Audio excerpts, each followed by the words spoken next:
বাংলার 40% মানুষ কিন্তু তোলাবাজদের ভোট দিয়েছে, এটা মনে রাখতে হবে। অতএব আমরা তাকে তোলাবাজ, আমরা তাকে এই বলে উড়িয়ে দিলাম, এগুলো মন্তব্য করার আগে মনে রাখতে হবে যে বাংলায় কিন্তু 40% মানুষ তাকে ভোট দিয়েছে, 40%-এর বেশি মানুষ ভোট দিয়েছে, বেশি তাকে ভোট দিয়েছে। অতএব একেবারে উড়িয়ে দেবো, একেবারে শেষ হয়ে গেল, এগুলো হলো মানে মানে কি বললো, বাসে ট্রামে লোকের এবং মিডিয়ার কথা। মমতা ব্যানার্জি নিজের হাতে তৈরি দলটাকে তিনি দেখছেন চোখের সামনে ভাঙতে। এক্ষেত্রে তার এই মুহূর্তে করণীয় কি? অপেক্ষা করা? ইন্ডিয়া জোটের বৈঠকে তিনি যাবেন শুনেছি, সেই জোটে তৃণমূল কংগ্রেসকে নিয়ে মনোভাব কি হতে পারে এখন এই মুহূর্তে? তৃণমূল কংগ্রেসের এমন একটা ব্যবহার করত ইন্ডিয়া জোটের সাথে যেখানে এমপি হিসেবে আমার লজ্জা লাগতো। আমি আজকে খোলা কথা বলছি, এমপি হিসেবে লজ্জা লাগতো। অন্য এমপিরা যখন আমাকে ক্যান্টিনে বলতো যে তোমরা ভাইস প্রেসিডেন্ট ভোটে ধঙ্করকে দিচ্ছ, তোমাদের লজ্জা নেই, আমি তখন মুখ নিচু করে চা খেতাম। হ্যাঁ, আর ওইদিকে দেখতাম ডেরিকের অহংকার, এই আমরা যেটা করছি সেটাই ভালো, সারা পৃথিবী আমাদের কপি করবে, এরকম একটা ভাবটা। এখন জিনিসটা হচ্ছে একজন কুইজ মাস্টারকে ধরে আপনি যদি বসিয়ে দেন ওরকম একটা পজিশনে শুধু চাটুকারিতার জন্য, সেই গিয়ে ডায়মন্ড হারবার কি বলে ফুটবল টুর্নামেন্ট করে বেড়াচ্ছে, ঠিক যে জায়গাটা থাকার কথা যেখানে থাকছে। দিদি আর অভিষেক যখন কথা বলছে না তখন ওই দুজনের মধ্যে পোস্টম্যানের কাজ করছে।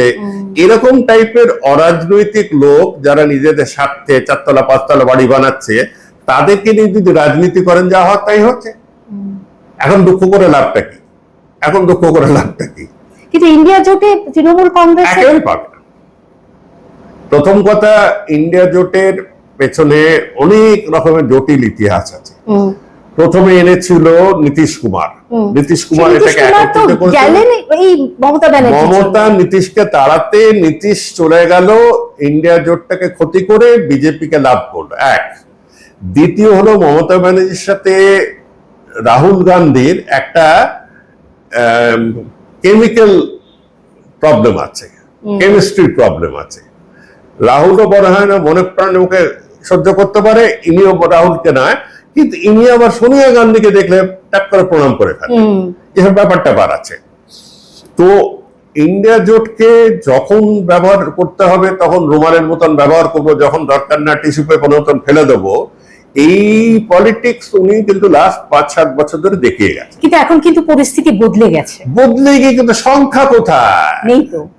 এখন এইটা গিয়ে এই যারা যাদেরকে আমি বলেছি তৃণমূল ইন্স্যুরেন্স পার্টি, আমি জানি তারা রেগে যাবে, রাগলে রাগক, কিছু করার নিয়ে হাসতেও পারে। তৃণমূল ইন্স্যুরেন্স পার্টি তো এখন পার্লামেন্টকেও ভাঙবে। কেন ভাঙবে? একজন এমপি যদি দেখে যে তার 7 জন এমএলএর মধ্যে 3 জন অলরেডি বিজেপি জিতে গেছে আর বাকি 4টার মধ্যে 4-4টেই চলে এসেছে বিদ্রোহীদের সাথে, সেই এমপি তো এই বিদ্রোহীদের সাথে না গেলে তো এমপি হতে পারবে না। তার মন প্রাণ কালীঘাটা থাক না, কিন্তু তার তো যেতে হবে, রাজনৈতিক সার্ভাইভালের জন্য তার যেতে হবে। এরকম এখন ভাঙনটা পড়বে ওই দিকে। আর বিজেপি যদি ফায়দার কথা বলতে হয়, ফায়দাটা হলো পার্লামেন্টে। পার্লামেন্টারি পার্টিকে যদি ভাঙতে পারে, কারণ পার্লামেন্টারি পার্টিতে অভিষেক তার নিজের নেতৃত্ব দেখাতে গিয়ে লোকসভায় 9-6 করে এসছে, 9-6 করে এসছে। সুদীপ বন্দ্যোপাধ্যায়কে সরিয়ে দিয়ে, সৌগত রায়কে বার করে দিয়ে, কল্যাণকে সাইড লাইন করে দিয়ে, একে তাকে খেপিয়ে, কাকলিকে খেপিয়ে, এই 4টে নাম তো আমি বলেই ফেললাম।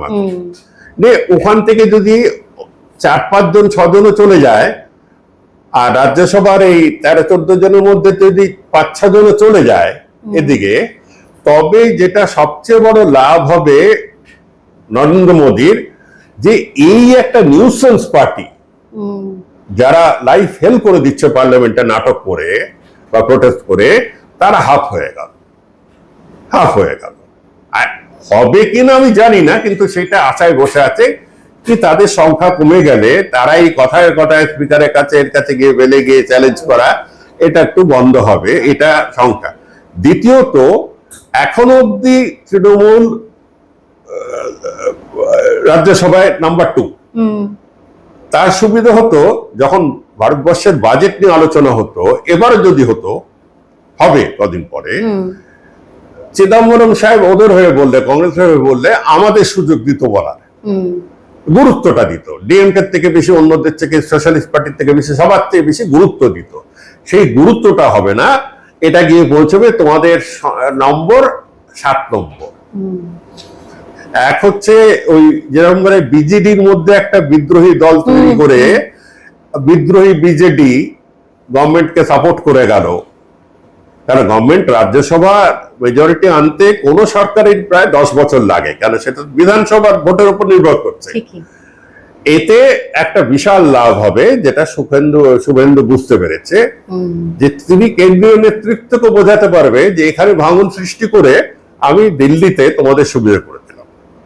আর এরাও সেটা জানে যে আমাদের হাতে কি দেওয়ার আছে, ওর কাছে আমাদের হাতে এইটুকু দেওয়ার আছে যে আমরা কেন্দ্রীয় সরকারকে আপনাদের শক্ত করে দেব, আমাদের ব্যাপারে কিন্তু ঘাটাঘাটি করবেন না।